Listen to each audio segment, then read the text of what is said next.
Hello everybody, John Lamont here, and I wanted to come to you guys and shoot a real quick video, 5-10 minutes, and just talk about time management. I'm going to give you 3 simple tips that will allow you to maximize your time and get more out of your time, get more out of your life, right? So, as I go around talking to people who, maybe they approach me and they're like, I want more out of life. I want extra income. I want to achieve this goal. I want to achieve this level in my career, what have you. One of the number one pushbacks that I get, I won't really call it an excuse because, a lot of people are just ignorant to the fact of really how much time they have available, and they're not documenting that time to really see where and what they're spending their time on. So not using things like calendars or whatnot, or tracking their progress, right? So first of all, people say, who's got the time, right? Who's got the time to build a business, outside of a full-time job? Who's got the time to go after and chase their dreams? Who's got the time to make this life a life worth living, right? Now, as I ask that question as sarcastically as I ask it there, obviously, not many people are going to say, well, I don't have the time. But, time management is important, right? It's the most priceless thing that we've got on this planet, right? Because once time passes, we can't get that back, right? Not yet, at least. I'm counting on this time travel thing to come around. But anyway, so who's got the time? So first of all, let's before I get into the 3 tips, let's break down what does the average person do with their day. I'm not talking about the successful person. I'm talking about the average person. What do they spend their time on in a day, right? Now, watch how fast I can take care of it. Bam. You like how fast that was? So rule number 1, don't waste other people's time. Just joking. That is a good rule, but not one of my 3 tips, right? So the average person throughout a day spends 9 hours at work or working, right? They spend 8 hours a day sleeping. Oh, that'd be nice. 3 hours a day leisure. 1.5 hours a day eating or drinking, right? I know I got some friends out there who drink a little bit more than that during the day. Or not during the day, but anyway. Yeah. So 1.5 hours of household family activities. 1 hour of other. We don't know what happened. Time just flew by, right? So that totals up to be 24 hours. So let's take a look at, now, what does that look like on a weekly basis? So ultimately, when you break that down over the course of a week, now this is making some assumptions here that your average person will work 7 days a week. Typically, your average person is probably not working a 6th or a 7th day. Most people will probably work on their home or work in their yard or do something on the 6th day, but not that 7th day, right? So we probably have a good 9 to 18 hours here.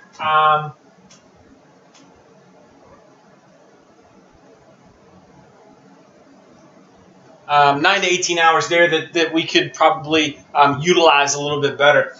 So as you look at this, stuff really starts to add up, and you think, man, if I tweaked a little bit here and I did a little bit more here, I planned this a little bit better, I could squeeze a lot more activity or success-oriented activity, goal-oriented activity, money-making activities into this time that I've got, right? As I said, time's the most priceless thing on this earth that we've got. So why waste it, right? Why let that go to waste, right?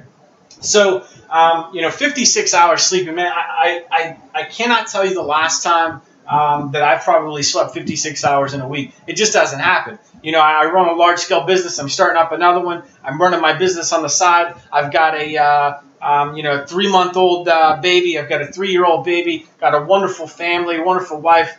Thank God she takes care of most of the household activities for me, right? 3 hours a night of leisure equals 21 hours of leisure time a week. I'll have plenty of time for leisure in the next 3, 4, 5 years for the remainder of my life, instead of getting 3 hours a night for the rest of my life. Does that make sense? All right. 1.5 hours of eating and drinking. I'm always on the go. You know, I always have what we call the brown bag lunch, right? I'm always kind of eating, typing, working, doing that. I do not want to say to anybody that, you know, a good quality meal with your family should be replaced by anything, because, you know, time is priceless once again. So it's about, what are your values, what are your goals, right? Sitting down to have a good meal with your family is something you should make time for. But do you need to, you know, what do you need to do for the other 45 minutes or so, right, during the day? 1.5 hours of household family activities. So you got 10.5 hours a week there. So, and then 7 hours of other, we really don't know what happened to it. It just went by, right? So as you start to look in and break the time out over the course of a week, it really gives you, I guess, once you see the big picture, you can start to put the pieces of the puzzle together, right? So now let's move into the 3 quick tips on how you can maximize your time to make the most of it. So tip number 1, you got to get organized, right? And so you've got to make a list. Now, I'm not talking, this is not your goal list, right? These are kind of the action steps that you want to take to achieve your goal. You know, if you're for example, if you're trying to, let's go back to the earlier video I did. If you're trying to run a marathon, right? Maybe making a list would be, you know, I need to accomplish the first 5 miles within however many minutes, right? I've never ran a marathon. I plan to do that one day.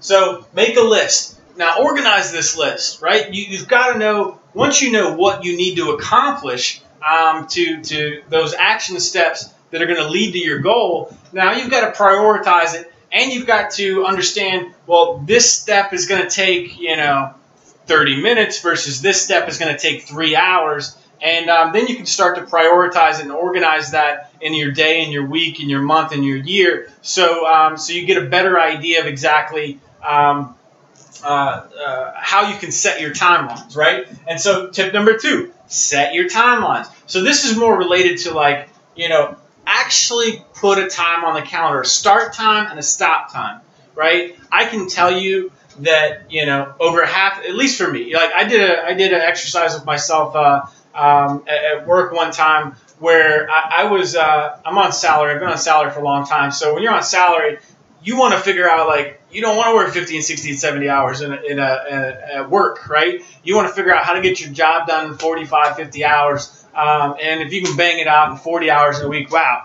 you know, you're doing good, right? So, so I did a project once where I was like, I literally planned out every 5 minutes of, and I didn't just do this for work. I did this for a 24-hour day. It was like every 5 minutes. And it doesn't mean that, you know, I had a task starting every 5 minutes, but, you know, I didn't let 5 minutes slip by where it wasn't planned. Let me put it like that, right? So understand and set your calendar. You know, I was talking with a coworker today. I came in my office and, you know, looking at my long to-do list on the whiteboard. And, you know, he's like, yeah, my list just keeps growing and growing and growing as well. And you know what he said? As we, you know, we took some time to chit-chat a little bit. But, you know, he said, look, I got to get going because I've got about, you know, already put in 12 or 13 hours. I can't remember what it was by that point.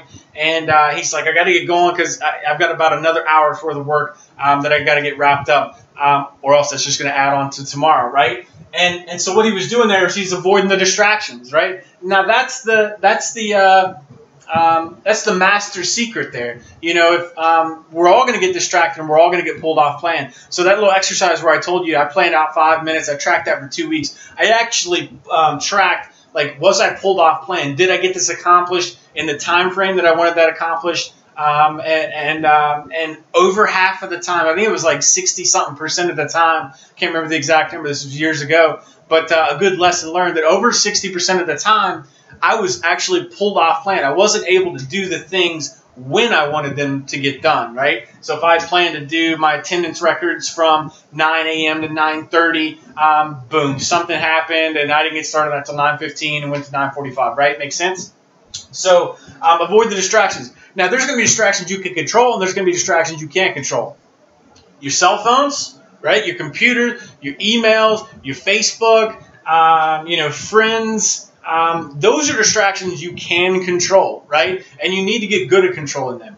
But what I will say is that each and every single one of these things, it's not a wham bam and you're perfect at it. It's not like you can just go and sit down at a piano and you bang out Beethoven your first, second, or third time.